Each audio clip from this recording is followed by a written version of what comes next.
आज के इस वीडियो में हम बोर्स एटॉमिक मॉडल के बारे में पढ़ेंगे।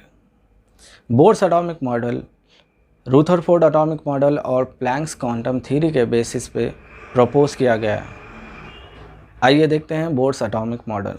बोर्स एटॉमिक मॉडल में अगर देखें तो पहला पॉइंट ये है कि electrons revolve around the nucleus in a closed circular path called orbit, shell और एनर्जी लेवल।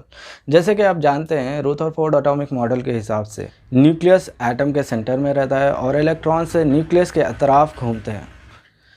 बोर्स के मुताबिक इलेक्ट्रॉन जो एटम के अंदर न्यूक्लियस के अतराफ घूमते हैं वो एक क्लोज्ड सर्कुलर पाथ यानी कि रास्ते में घूमते हैं। उसी को ऑर्बिट या फिर शेल या फिर एनर्जी लेवल कहा जाता है। याद रखें, हर एनर्जी लेवल या फिर ऑर्बिट या फिर शेल का एक नंबर होता है।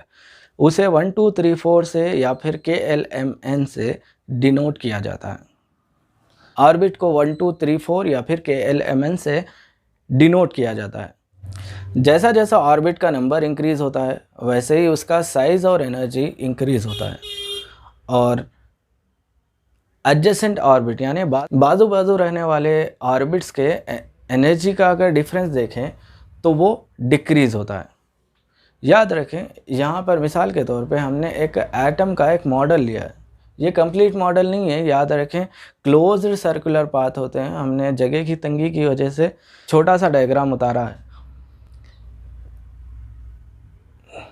याद रखें, एटम के अंदर न्यूक्लियस पाया जाता है जो कि सेंटर में होता है। न्यूक्लियस के अतराफ वो ऑर्बिट्स, वो रास्ते जिसके अंदर इलेक्ट्रॉन रिवॉल्व करता है उसे ऑर्बिट या फिर एनर्जी लेवल या फिर शेल कहते हैं। यहाँ पर अगर देखें ये एनर्जी लेवल 1 है, यानी कि इसे n = 1 या फिर k भी कहा जा सकता है। ये एनर्जी लेवल्स है, first orbit, second orbit, third orbit, fourth orbit. अगर आप देखें कि ऑर्बिट नंबर अगर इंक्रीज़ हो तो ऑर्बिट का साइज़ भी इंक्रीज़ हो रहा है और एनर्जी भी इंक्रीज़ होती है। जैसा जैसा ऑर्बिट का साइज़ इंक्रीज़ होता है वैसे ही ऑर्बिट की एनर्जी भी इंक्रीज़ होती है। साथ ही साथ यहाँ पर देखने की बात और एक ये है कि बाजू बाजू रहने वाले ऑर्बिट्स की एनर्जी का डिफरेंस अगर देखें तो जैसा जैसा न्यूक्लियस से दूर जाते हैं वैसा ऑर्बिट्स के एनर्जी का डिफरेंस डिक्रीज़ होता है। चौथा पॉइंट अगर देखें, as long as the electron is present in an orbit they do not lose energy nor gain energy, hence these orbits are called stationary orbit। जब तक इलेक्ट्रॉन किसी एक ऑर्बिट के हद तक महदूद रहता है ना वो एनर्जी गेन करता है ना वो एनर्जी लूज़ करता है। ऐसी ऑर्बिट जिसके अंदर इलेक्ट्रॉन की एनर्जी ना इंक्रीज़ होती है ना डिक्रीज़ होती है उसे स्टेशनरी ऑर्बिट कहते हैं। फिफ्थ पॉइंट अगर देखें तो angular momentum of electron is quantized. हमेशा एंगुलर मोमेंटम इलेक्ट्रॉन का क्वांटाइज्ड रहता है और angular momentum is an integral multiple of NH/2π। याद रखें, एंगुलर मोमेंटम किसी भी इलेक्ट्रॉन का इंटीग्रल मल्टीपल रहता है h/2π का। यहाँ पर अगर देखें mathematically angular momentum of electron को देखें तो MBr = NH/2π। याद रखें, m मास ऑफ इलेक्ट्रॉन है, v वेलोसिटी ऑफ इलेक्ट्रॉन है, r radius of the orbit यानी कि वो ऑर्बिट का रेडियस जिसके अंदर इलेक्ट्रॉन रिवॉल्व होता है, n इंटीजर है यानी कि 1 2 3 4, h प्लैंक कांस्टेंट की वैल्यू है।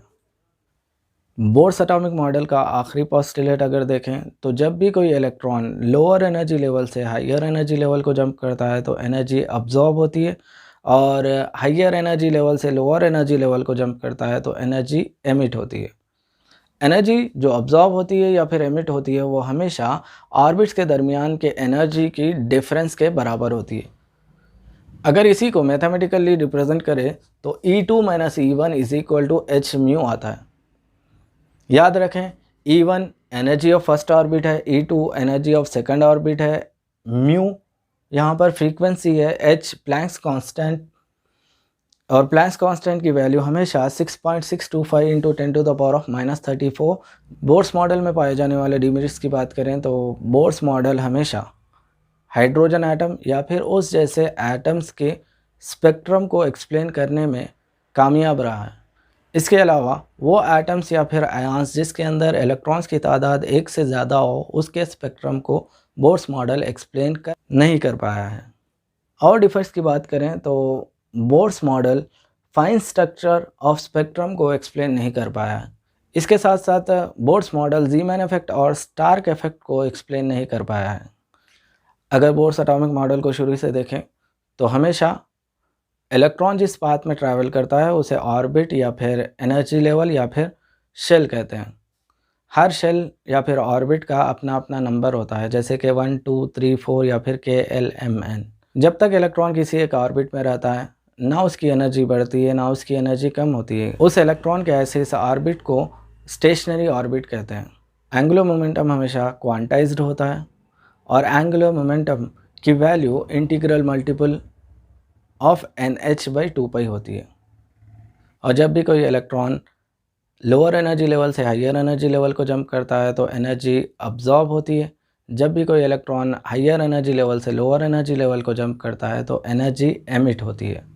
ये एनर्जी हमेशा दो ऑर्बिट्स के दरमियान की एनर्जी डिफरेंस के बराबर होती है।